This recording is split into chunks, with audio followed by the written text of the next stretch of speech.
Hi, Sifu Nathan from Head Academy, back with the third installment in this series of how to find the perfect martial art for you.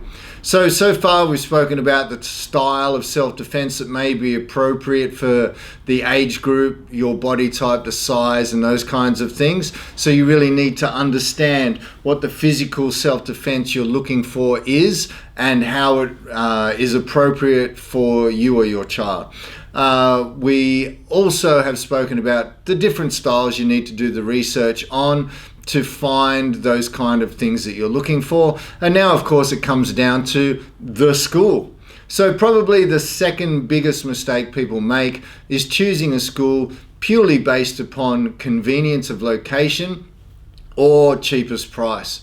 Personally, I wouldn't be doing my fruit and veg shopping at a place which was purely just convenient and cheap. I'd be looking to get the very best quality that I could for the most reasonable price. So, of course, location and cost is always a consideration, but you should be looking at something that fulfills the goals that you have within a reasonable price that you can afford, and that is within a reasonable distance that you can find and see yourself traveling back and forward to. So don't just choose the one straight down the road because it is the most convenient or the cheapest. So within the different type of styles and schools, there can be very big differences between schools who are teaching the same style. For instance, you may have two boxing gyms. One trains professional athletes and that's their focus, and then another boxing gym may focus on the general public, teach boxing for fitness and for striking ability, and those two schools will give you a very different experience if your goals aren't aligned with those two different schools. In Kung Fu, there are schools which train forms and movement, and those forms and movement are really just done for like demonstration purposes and for fitness and the flexibility and all of the physical kind of health benefits that you get from the training. And they may not be as focused on the self-defense side of the traditional Kung Fu arts.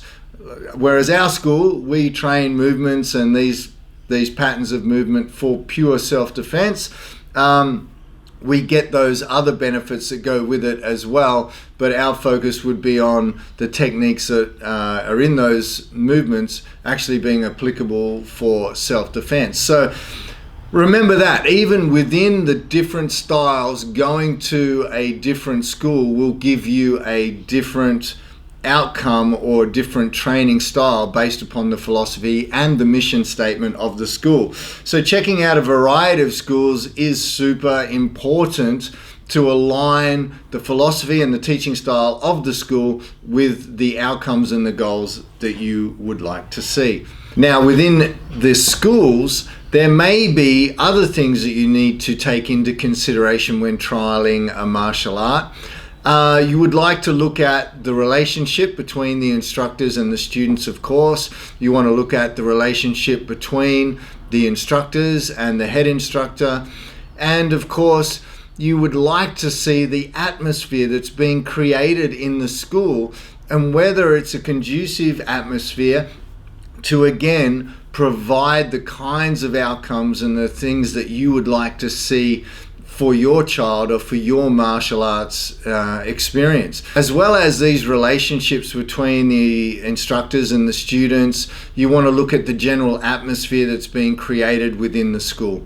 Now, training in martial arts can be quite difficult and you have to really apply yourself to show up. So anything that helps bring you back every day to your training. It needs to be fun, it needs to be engaging. There needs to be that great atmosphere created so that the students can apply themselves to that hard work and that hard training. So while you're selecting that school for yourself, really try and look at the environment that's being created by the instructors, by the head instructor. What is the mission statement and what is the goal of the class that you're attending in each school?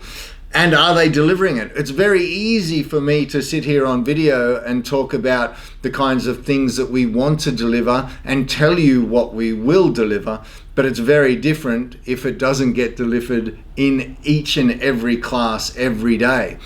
When we have a physical location, it's different to the internet. We have to show up every day and prove ourselves to our students in each and every class.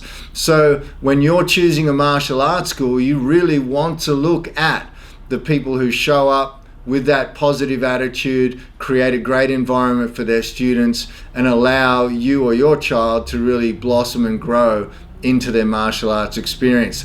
Look at the ego of the instructors. What's their reasons for doing martial arts? Really, all of this ties in to the martial arts experience that you're going to receive. All right, I'll see you in the last and final episode coming up very shortly.